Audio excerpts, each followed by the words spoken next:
Hello friends, the Siliguri Corridor in West Bengal is currently on high alert. This narrow strip is India's only land link to its northeastern states. Now, a fresh controversy has erupted and it has stirred up massive tensions. Mohammad Yunus, the so-called advisor to the so-called dummy government of Bangladesh, made a bold claim sitting in China. He said India's northeastern states are landlocked.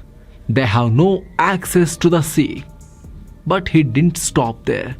He reportedly invited Chinese President Xi Jinping to build an air base, an airstrip near this crucial, sensitive corridor. This move has raised serious concerns in India.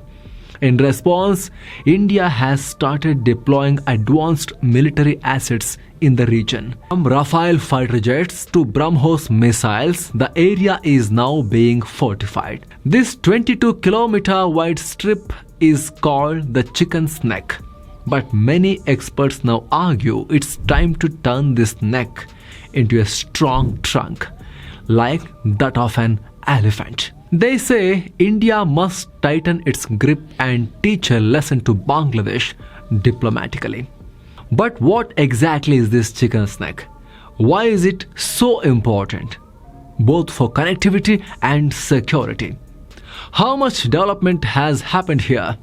And is it really true that the northeastern states have no access to the sea? Let's explore all of this in today's report. Watch till the end, you won't want to miss this. Bangladesh crosses a line. Mohammad Yunus's recent statement has triggered a massive uproar. Speaking from China, he claimed India's 7 sister states are landlocked. They have no access to the sea. Called 7 sisters. They are landlocked country, landlocked region of India.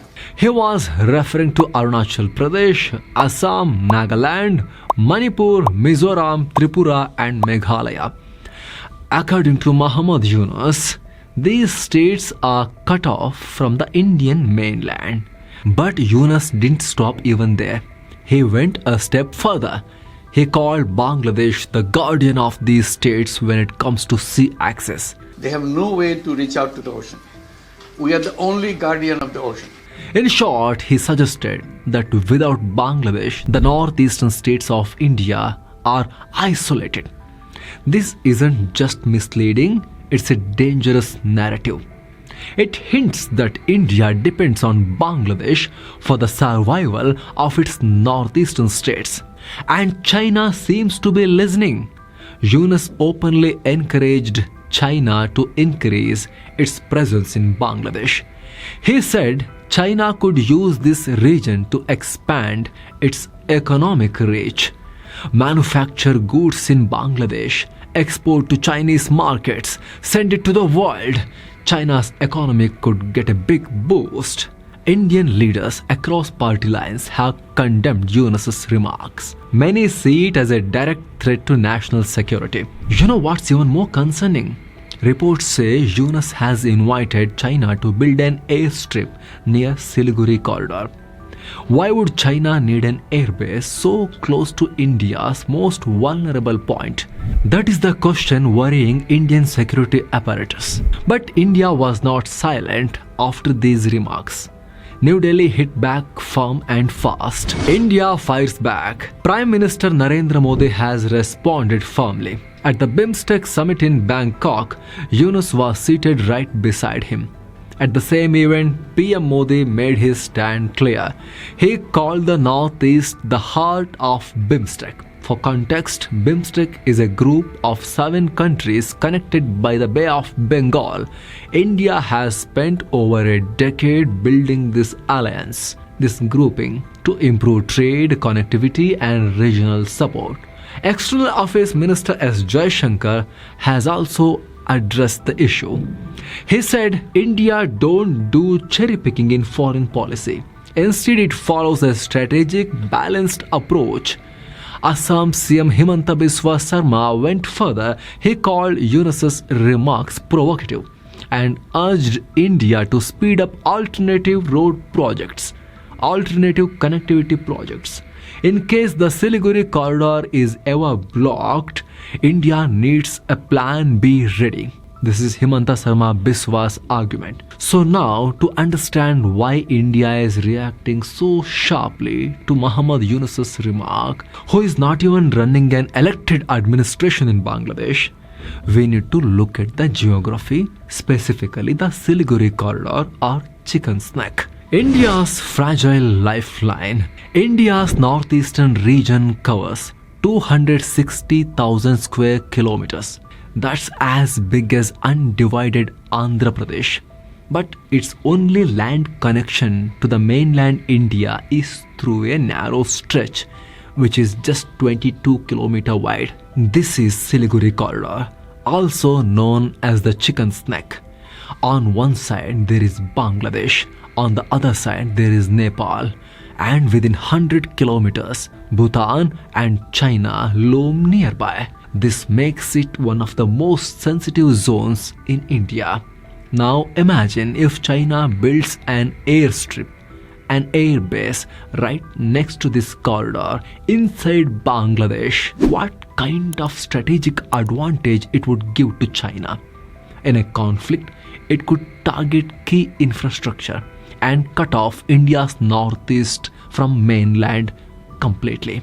Recognizing this vulnerability, India has invested heavily in boosting infrastructure in the region, strengthening the neck. Especially after the Doklam standoff with China, Siliguri saw major developments. Earlier, there was just one railway line.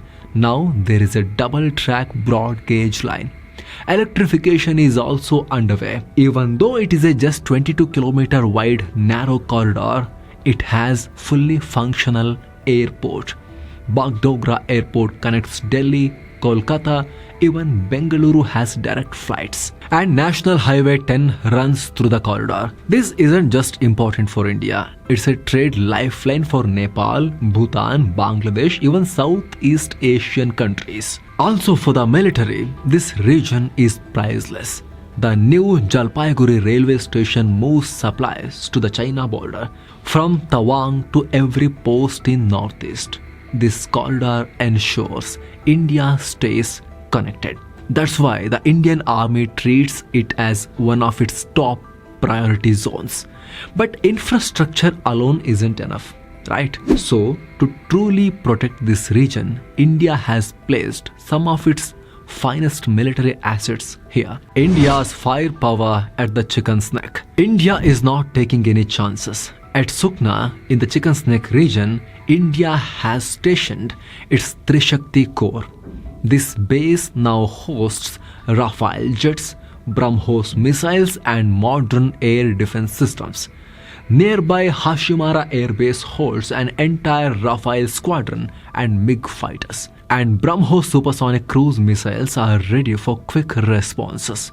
The powerful S-400 missile defense system are also stationed here. Then there is MRSAM and Akash system, so no enemy aircraft or flying objects can enter this 22 km zone unnoticed. It is very difficult for the enemy to breach this fortress. The army also conducts regular drills here. T-90 tanks and fire exercises keep the forces always in battle mode. CDS Anil Chauhan recently visited the region for a full security review. Army Chief Upendra Dwivedi has also issued a strong warning. He said, if the Siliguri corridor is ever threatened, India is ready. Reinforcements from Bengal, Sikkim and the northeast will be deployed instantly. The message is loud and clear. The northeast is non-negotiable. The chicken neck corridor, the Siliguri corridor, is very, very precious for us. This corridor isn't just geography, it's a strategic heartbeat, as critical as India's western borders. However, India also knows it can't rely just on one narrow corridor. So, India is trying to build alternative routes to secure the Northeast's future. Beyond the chicken's neck, India has long worked on alternatives to reduce pressure on the chicken snake corridor. Back in the 1980s, India signed a trade deal with Bangladesh. The goal is to maintain northeast connectivity. The Agartala-Akhaura rail project was a key part of this.